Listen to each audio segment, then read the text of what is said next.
தேசிய முற்போக்கு திராவிட கழகத்தின் நிறுவன தலைவர் நமது அன்பு தலைவர் புரட்சி கலைஞர் கேப்டன் அவர்களுடைய இன்னைக்கு தென்காசி மாவட்டத்துல நமது கழகத்தினுடைய கிளை பொருளாளர் வீட்டுக்கு அவருடைய மகன் திருமண விழாவிலே நான் வந்து பங்கேற்கிறதுல உண்மையிலேயே மகிழ்ச்சி அடைகிறேன்.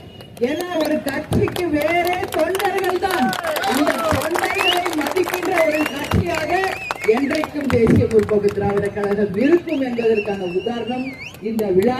இப்போ நான் வந்து இந்த இடத்துல ஏற்கனவே கனிம வள கொள்ளைக்காக ஆர்ப்பாட்டங்கள் நடத்தியிருக்கோம்.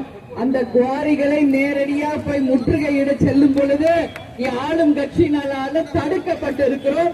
அதுக்கெல்லாம் அஞ்சு நடுகக்கூடிய கட்சி அல்ல தேசிய முற்போக்கு திராவிட கழகம். அதனால நம்மளுடைய தொடர் போராட்டம் மக்களுக்காக என்றைக்கும் தொடரும். இன்றைக்கு மழை வெள்ள பாதிப்புல தமிழ்நாடு முழுக்க பாதிக்கப்பட்டிருக்காங்க. அத்தனை இடத்திற்கும் தேமுதிக சார்பாக நம்மால முடிந்த உதவிகளை செய்து இந்த இயற்கை பேரழிவிலிருந்து மக்களை காப்பாற்ற வேண்டியது நம்மளுடைய கடமை, ஒவ்வொருத்தருடைய கடமை அப்படின்றத நான் சொல்றேன். நம்ம தலைவர் நம்ம சொல்லி கொடுத்தது போல இயன்றதை செய்வோம் இல்லாதவர்க்கே என்று அத்தனை மக்களுக்கு இன்னைக்கு நம்ம உதவக்கூடிய நிலையில இருக்கிறோம்.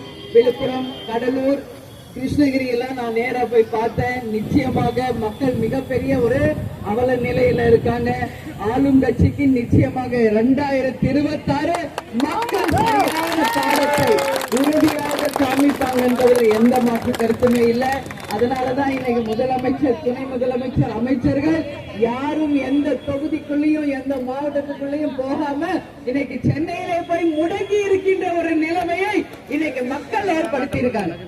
எந்த அமைச்சர் வந்தாலும் சேத்த வாரி இறைக்கிறாங்க, உடைக்கிறாங்க, ஒருத்தருக்கு மறியல் பண்றாங்க. இன்னைக்கு கடுமையான எதிர்ப்பு இன்னைக்கு திமுக அரசு மேல வந்திருக்கிறது. அதற்கு சான்று விழுப்புரம், கடலூர் மற்றும் மழையால் பாதிக்கப்பட்ட மாவட்டங்கள் என்பதை உங்களுக்கு சொல்றேன்.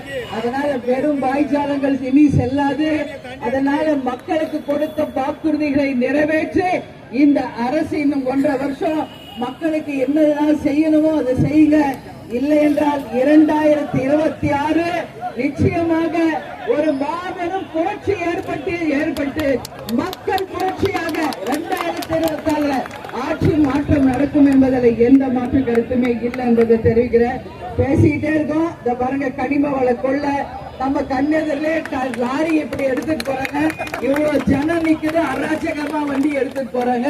இதுதான் இந்த திமுகவின் திராவிட மாடல் ஆட்சி.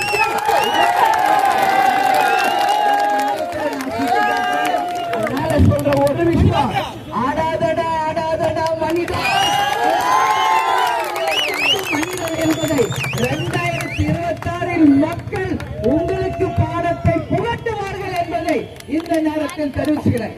எங்க கட்சியில கஷ்டப்பட்டு வேர்வை சிந்தி கஷ்டப்பட்டு சுவர் விளம்பரம் எழுதினா கொஞ்சம் கூட வெக்கமான சூடு சொல்ல இல்ல. அழிக்கிறீங்களா? நீங்க சோறு சாப்பிடுறீங்களா?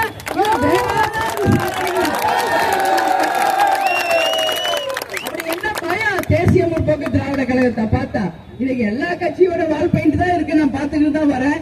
எதுக்காக தேமுதிக வால் பெயிண்ட மட்டும் அழிக்கிறீங்க? தேமுதிகவை நினைத்தால் இல்ல, ஒரு சுவர் விளம்பரத்தை நீங்க அழிச்சீங்கன்னா 1000 சுவர் விளம்பரம்